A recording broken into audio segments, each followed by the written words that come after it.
દુબઈથી મુંબઈ જતી ફ્લાઇટનું emergency landing થયું છે. પાયલોટને ફ્લાઇટના લગેજ એરિયામાં ધુમાડાની આશંકા જતા આ ફ્લાઇટને તાત્કાલિક અસરથી રાજકોટના હિરાસર એરપોર્ટ તરફ ડાયવર્ટ કરી હતી. અચાનક બનેલી આ ઘટનાના પગલે તમામ મુસાફરોના જીવ પણ પડીકે બંધાયા હતા. તો મુસાફરોની સુરક્ષાને પ્રાથમિકતા આપીને એરપોર્ટ ઓથોરિટી અને રાજકોટ જિલ્લા વહીવટીતંત્ર તાબડતોબ એક્શન મોડમાં આવેલ. સદનસીબે ફ્લાઇટ સુરક્ષિત રીતે લેન્ડ થતા મોટી દુર્ઘટના ટળી. મહત્વનું છે કે બનાવ અંગેનો કોલ મળતા જ પોલીસ કાફલો અને ફાયરની ટીમ યુદ્ધના ધોરણે આવી પહોંચી હતી અને સમગ્ર મામલે વધુ તપાસ આદરી હતી.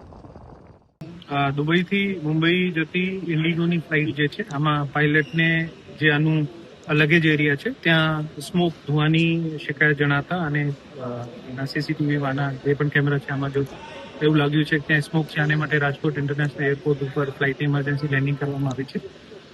માનનીય મુખ્યમંત્રીશ્રીનો સ્પષ્ટ નિર્દેશ હતો કે પેસેન્જર્સને કોઈ પણ તકલીફ ના પડે આને માટે તંત્ર દ્વારા તમામ પગલાં લેવામાં આવે. તંત્રને 40-45 મિનિટ પહેલા આની જાણ થઈ અને તમામ private hospitals, medical colleges, AIIMS, તમામ ડોક્ટર્સ, તમામ પેરામેડિકલ સ્ટાફને અને અલર્ટ ઉપર મૂકવામાં આવ્યા હતા. 70થી વધુ એમ્બ્યુલન્સીસને એરપોર્ટ માટે રવાના કરવામાં આવે, ફાયર ટેન્ડર પણ રવાના કરવામાં આવે.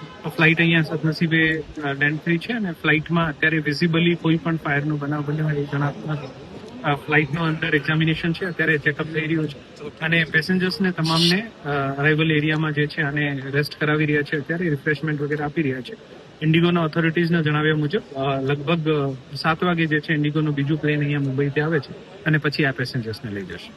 દુબઈથી મુંબઈ જઈ રહેલી ઇન્ડિગોની ફ્લાઇટના કાર્ગો એરિયાની અંદર સ્મોક ડિટેક્ટ થયો હોવાની ઘટના છે તે સામે આવી હતી અને તેના જ પગલે રાજકોટના હિરાસર એરપોર્ટ ખાતે ફ્લાઇટનું છે તે ઇમરજન્સી લેન્ડિંગ છે તે કરાવવામાં આવ્યું છે.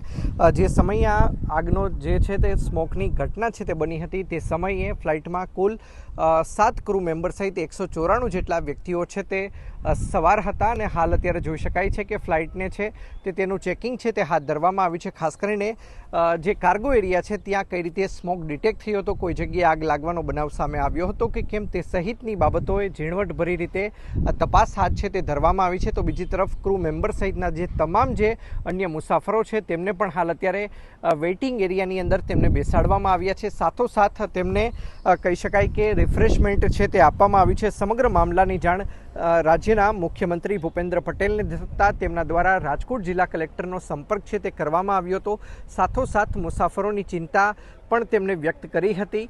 તો સાથોસાથ સમગ્ર મામલાની જાણ થતાં મેજર કોલ છે તે જાહેર કરવામાં આવ્યો હતો ને કહી શકાય કે પ્રિકોશનના ભાગરૂપે રાજકોટ શહેરનું સિવિલ હોસ્પિટલ, રાજકોટ એમ્સ સહિતના જે તબીબી સ્ટાફ છે તે તમામને એલર્ટ મોડ ઉપર મૂકી દેવામાં આવ્યા હતા. 70 જેટલી એમ્બ્યુલન્સ છે તેને હિરાસર એરપોર્ટ ખાતે રવાના કરી દેવામાં આવી હતી. જોકે કોઈ પણ જે મુસાફર છે તેને જાનહાનિ ન થતાં હાલ અત્યારે 2 જેટલી જે એમ્બ્યુલન્સ છે તેને સ્ટેન્ડ બાય રાખવામાં આવી છે અને જિલ્લા કલેક્ટરે મીડિયા સાથેની વાતચીતમાં જણાવ્યું હતું કે 7 વાગ્યા સુધીમાં મુંબઈથી ઇન્ડિગોની ફ્લાઇટ છે તે રાજકોટ આવી પહોંચશે અને ત્યારબાદ આ તમામ મુસાફરો અને ક્રૂ મેમ્બર છે તેમને મુંબઈ ખાતે ફ્લાઇટ છે તે અહીંયાથી ટેક ઓફ કરશે.